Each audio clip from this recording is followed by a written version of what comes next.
uh, wait, if it's live, it's Does me it say on. live? It says live. Does that mean? How can I tell whether it started or not? I think. Comments should be Hmm. happening. Yeah, you've got. If anybody. You've got 37 viewers. Oh, is that what we see Yeah. there? There you go. Oh. There you go. There. What are those floaty things? Oh, hearts and thumbs up. Oh, that means that, okay, so we're live. That's so weird. Thank you. Welcome. Hi from Mexico. I'm not supposed to be reading these. Okay, so you guys have, I'm sorry, I've never done this before. It's very serious business. I've been told that I need to read the questions. That's right? I need to read the questions, and then I'm going to answer the questions. So the first question is from somebody called Charlotte. Do I read out the person's name? Charlotte. Yeah, Hi, Charlotte. Hi, Charlotte. Charlotte asks, it's really hard not to read the ones on the bottom. Charlotte asks, why do you think people, mainly young women, have fallen in love with Stella and relate to her? And I guess it would be because she is, one of the reasons would be because she's so comfortable with herself. I mean, she's way more comfortable with herself than I'm comfortable with myself. She's comfortable in her own skin, and she is comfortable with her intelligence and her sexuality, and she is, she's just a cool chick. I mean, what can I say? And so I think there's something about her that that women see in themselves, and that it's really weird talking to a hole in a iPad, but I meant you guys are out there. So I may just stop talking in the middle every once in a while because I'm too freaked out. Beth, I didn't even answer the question, but Beth, hi Beth. Beth says, what does Beth say? She says that episode 4 of season 3 is my favorite. What made it so special, and which of Stella's emotionally difficult conversations did I find the hardest? I think one of the reasons why it was my favorite is because for the first time, we see a lot of Stella's emotional underbelly for the first time, and so she reveals a lot. She reveals aspects of herself that we haven't seen before, and so perhaps she starts to make a bit more sense to us. But also, what was the second part of it? I think that she also asked whether I find the emotionally difficult conversations the hardest. I don't find those the hardest because I'm relating to another human being, and as an actor, it's nice to be able to relate to another human being and to work with other actors and in an emotionally complex scene. What I find harder sometimes are like the task force scenes, or the scenes where I'm just spewing facts, which I seem to do a lot in a lot of characters that I take on who seem to know more than anybody else in the room, and that's my job. And so sometimes I can get a bit tiring, and it's nice to interact with other human beings, especially if there's, things at stake. I'm terrible at this. This is going really badly. Oh, look, from the Peanut Gallery.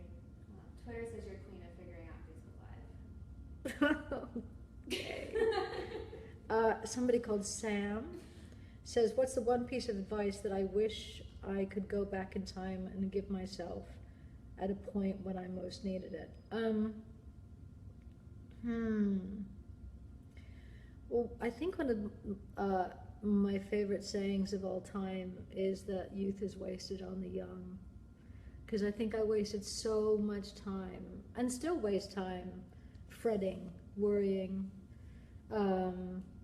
And I would advise myself to be kinder and gentler to myself, and allow myself to make mistakes. It's okay to make mistakes. Yeah, I think it all comes down to self-compassion, I think, to a degree. That's what I'd say. People out there. Sam. Leanne. There's somebody called Leanne. My daughter Miley, 6, now loves reading, thanks to reading recovery at school. That's fantastic. Hi, Miley. Although, if you're in the UK, Miley shouldn't be up, so hi, Miley, in the morning. And what children's book would I recommend to her to try next? She's 6 now. Boy, it's been a while since I've read to a 6-year-old. Well, not that long, but there was a book. This is terrible. I'm not going to remember the name of it. There was a children's book with an elephant in it, and if I recall, the elephant changed shape. It was really good for reading because it was basically teaching you the opposites of things with the size of the elephant, and there was I'm going to say a squishy elephant, but that doesn't make sense. But I can't remember the name of it. But it ended. The illustrations were beautiful, and at the end, I'm sure it all ended in love and stars. And every time I read it, it moved me. So find the moving elephant book from Miley. Sorry. So Susan, every time I read the word Susan, I think of Shushan from Johnny English Reborn. There's a Shushan.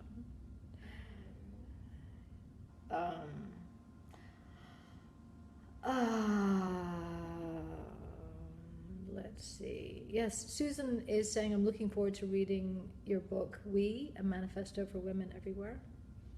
She loves the concept of it's really weird to read them as if, she loves the concept of encouraging and really understanding women. And is the book a collection of your experiences or things you have seen, witnessed?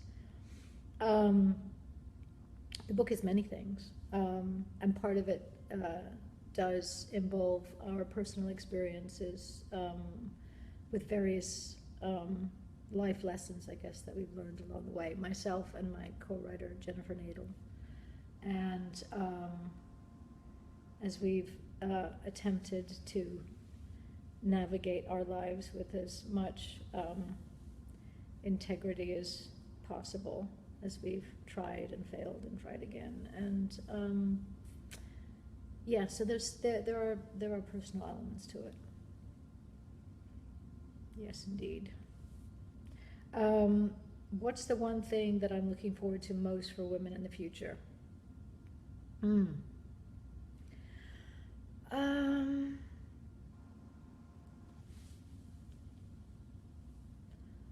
guess I am looking forward to women making more decisions that are centered in a sense of self-worth. And so that may look like, I'm not going to send a naked picture of myself today to the guy that I met yesterday, because that doesn't feel very good. And there's something about it that's kind of shaming. And I have too much of a sense of self-worth to do that anymore. And so I'm not going to do it. That's what that would look like. I look forward to that. Was that a surprise?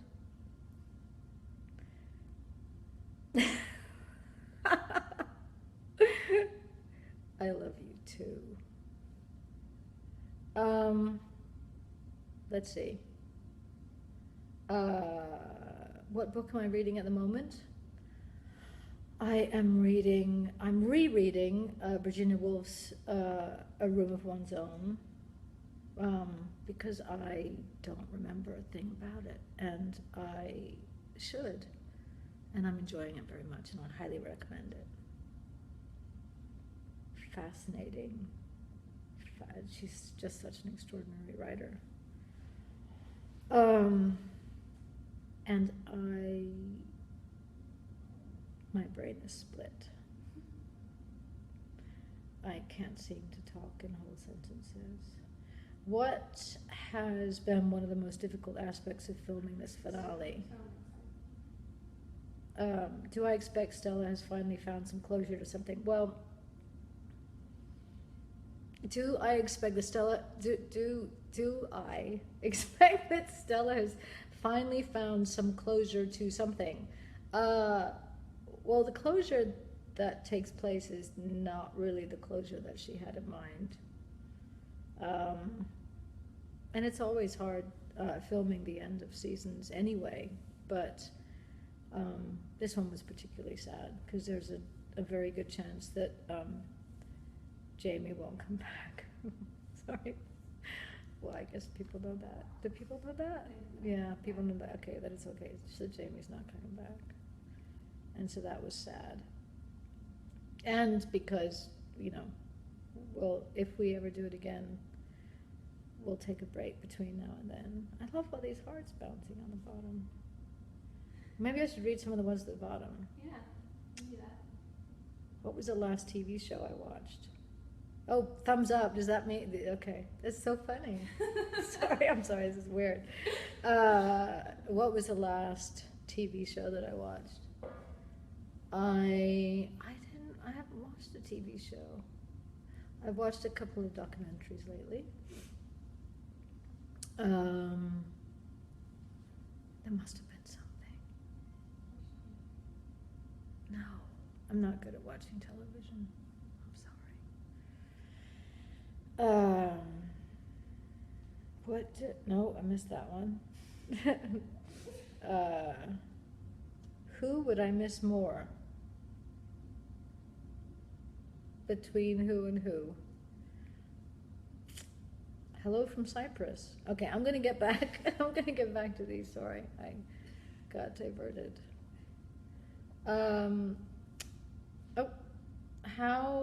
How do I like being in the Ravenclaw house? This is from Jacqueline. I'm also a Ravenclaw. She says, I used to be a Hufflepuff, though. How can you change? Aren't you? Did your personality change? Or? You can retake the quiz. You can retake. Oh, okay. So she's half Ravenclaw, half Hufflepuff, is what she's saying. I'm not sure it's made that much of a difference in my life being suddenly in Ravenclaw. I keep looking out for clues, but I could be missing the clues. They could be in front of my face the whole time, but they are eluding me. If anybody wants to show me, tell me what some of the clues might be. Pottermore was hanged. That doesn't sound like a clue. I don't know what that means. Pottermore is where you take the quiz. That's when I took the quiz. Yes. Oh, what is it? Where you took it. But what do they That's mean where it was you took it. hanged? What do they mean it was hanged? Is that like, I don't know what that means. Moose Girl says hi. Okay, there's some laughing faces. Okay, hang on. I'm getting all turned upside down. With all the things that you have to do in a day, what do you do to maintain your health and sanity? That is a very good question. And it changes all the time. I try to eat very healthfully. Every once in a while, things like real Coke and chocolate. Well, everyday chocolate is a part of my life, so let's just get that straight. But otherwise, I eat healthfully, and I meditate. That's assuming that I'm sane, but yes, that helps a lot. That has a big impact on this state of my mind on a daily basis. I try and meditate for at least a few minutes in the morning before my kids wake up, or at some point in the day, and it ranges from 20 minutes, 22 minutes to 3 minutes, depending on how much time I have and uh, depending on how much time I have. But I highly recommend it. That was from Angie. And Sam says, Stella Gibson and Dana Scully are so different, but what do you think they have in common besides my face? Well, they're both the same height. I know that much.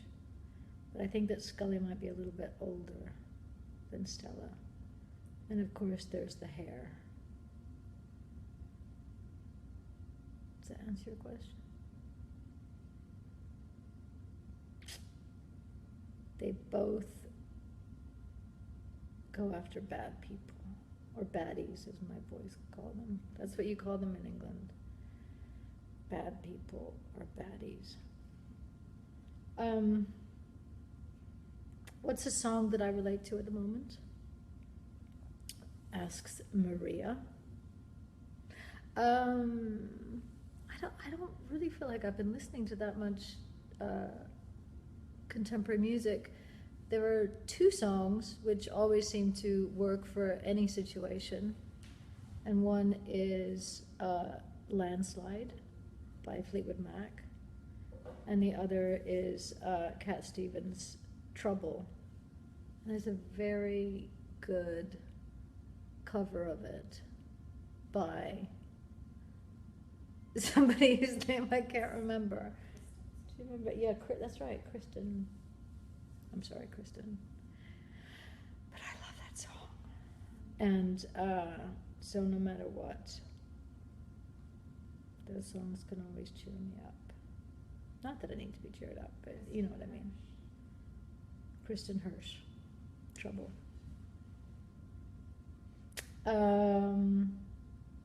So Dariana asks, given the circumstances and how Stella is deeply fond of Olivia, do I think that Stella sees herself in Olivia as a child?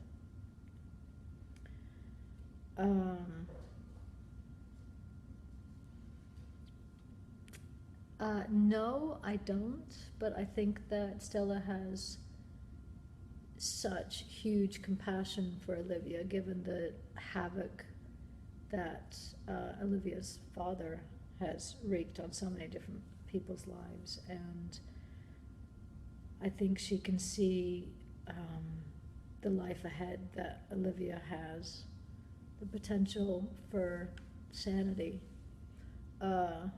and also because Olivia was so in love with her father and had him on such a pedestal, and I think Stella can just see the devastation that is going to be, moving forward in her life, no matter what happens to her father, just with the knowledge that he's done these things. And so I think that's what she identifies with and is compassionate about. And that possibly there's some identification in there from her own childhood in terms of, I guess, the emotional life of a child and attachment to father, and at the best of times, how that can have reverberating effects on how someone operates as an adult.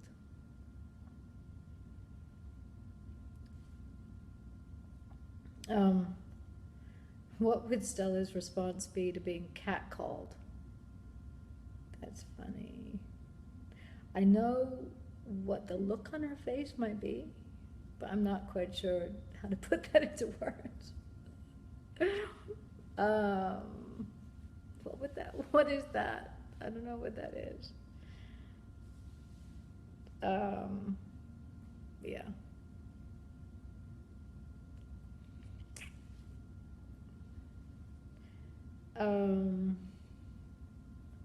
Okay, hang on. Let me see. Let me see if there's more down here.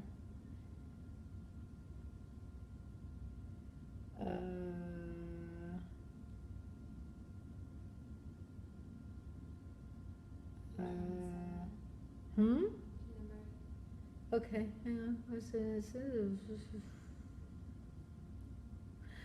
Oh, what do I like to put on toast? That's a good question. Huh. Um, from Tina, who looks like she has a mustache. Are those tears? Is that laughing tears? That's a crying emoji. Okay. The tears are awfully. Are you sure that's not saliva coming out of her mouth? Tina, what do I like to put on toast? Jam. Honey. I was recently told that if you have allergies, if you go to another country and you have allergies, that you should eat the local honey. And the local honey will decrease your allergic reactions. How cool is that? Cool.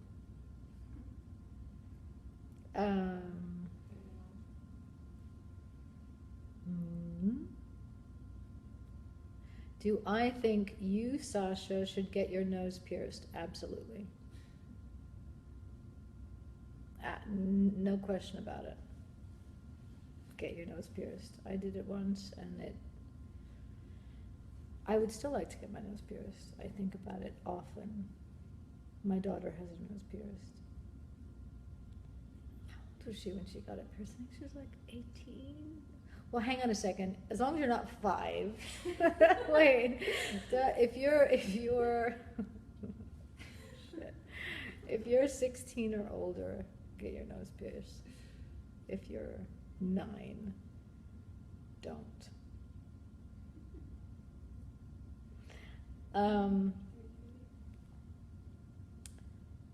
Gosh, how do you stay positive when the state of the world is in utter chaos? That is a very good question. It's hard. I mean, it's really easy to, sometimes when I get busy, it's easier because the focus stays so myopic that I don't pay as much attention to the news or the headlines or what's going on, and there's a certain safety in that. And but there's an element of that's irresponsible, and so say one is being responsible. I mean, the most that we can do at any given time is to be the best versions of ourselves that we can be, the kindest, most compassionate, most altruistic, and to give of ourselves in time and action where we can, and try and make a little bit of a difference.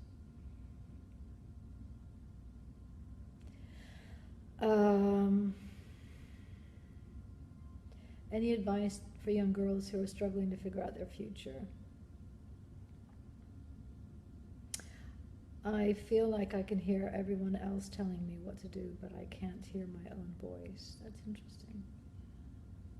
That's from Savannah. That's hard. That's a hard one. It's especially when there's a lot of people telling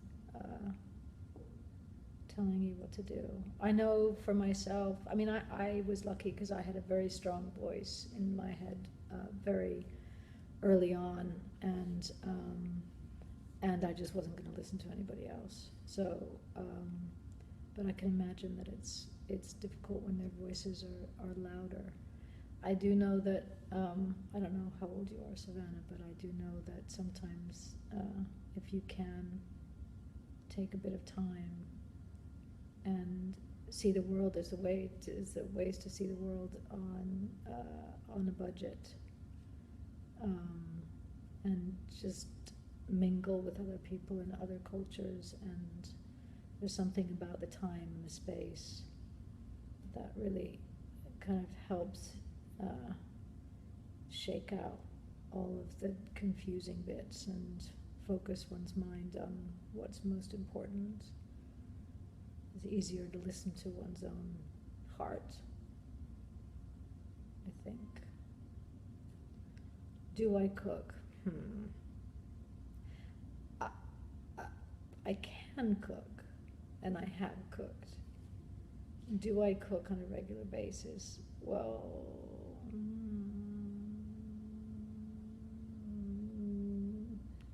there are certain things that I make that I can. I don't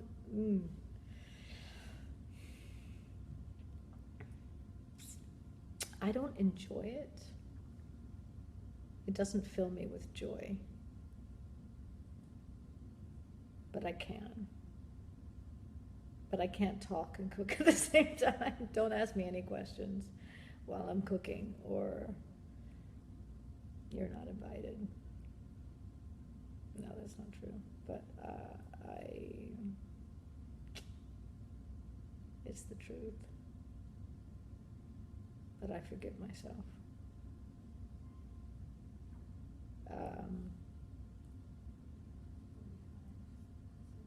Let's see. Okay. Fuck, murder, kill. Stella Gibson, Dana Scully, and Bedelia du Maurier. Definitely kill Bedelia du Maurier. I'm sorry. Definitely. Wait, murder and kill are the same thing. Isn't Mary supposed to be one of them? It's supposed to be fuck. It's supposed to be fuck, marry, and kill. So fuck Stella Gibson, just because she's fuckable. I'm sorry, I hope there's no underage people on this. What am I talking about? I apologize now for my obscenities. So marry Dana Scully, kill Bedelia, and fuck Stella. I mean, there's no way around that. That's just, right? It's just the way it has to be.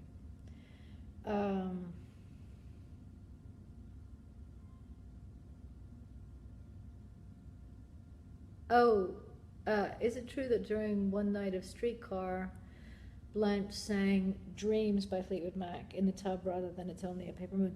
You know, it wasn't just one night. When we did the show in the UK, in London, in the first time that Blanche sings in the tub,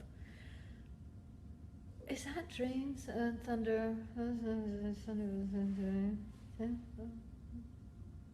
Is that Dreams? Yeah, yes. And then we took it out when we did it in New York. See, I can't read and talk at the same time, clearly. I can't cook and talk, I can't read and I can't drive and talk. If Stella had a spirit animal, what would it be?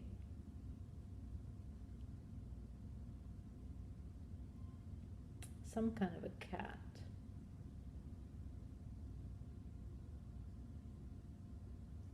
Like a snow leopard. I don't fucking know. Why is the puffer fish my? I'm sorry. I've moved on to the really the simple questions and answers. Why is the puffer fish? Laura asks. I love pufferfish. I don't know, there's an orange one on there that looks like it might be a plastic bathtub pufferfish in the picture that she sent. But why are I just like pufferfish. I don't know why, but I do. They're cute, but they got a little bit of, danger there. I can't find my Sky remote. Any ideas? Well,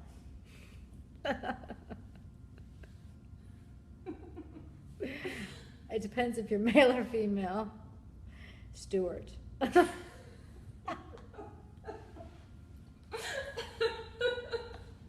Never mind, then I have no idea. Sorry.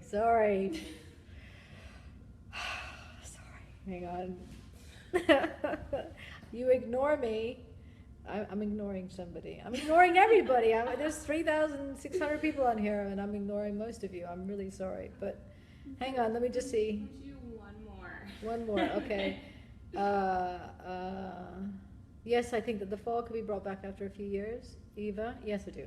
Yes. Is the ending open enough? Yes, it's open enough. What keeps you up at night? Asks Tracy. Just my brain. It's my, just stupid thoughts about nothing important. Would you do the last 55 as the last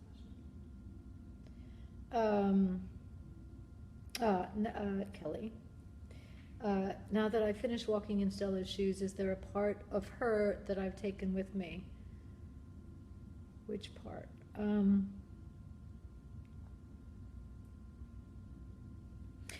I think that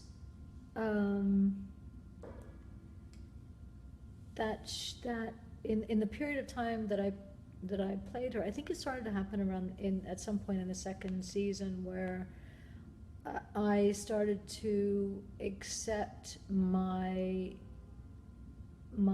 quirks and my idiosyncrasies and strangenesses a bit more because of the fact that she's not that she's complicated, and I appreciate her complexities and that she isn't linear or particularly makes sense, and I don't feel like I make sense a lot of the time, and so and I'm weird, and she's a little weird, and that's okay, and that's all I've got.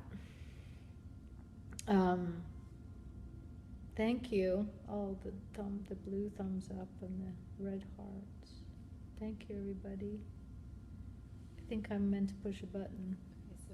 Oh, look. If you see me, please say hi. I pushed that one right. Mm-hmm. Hi. Hello. Goodbye.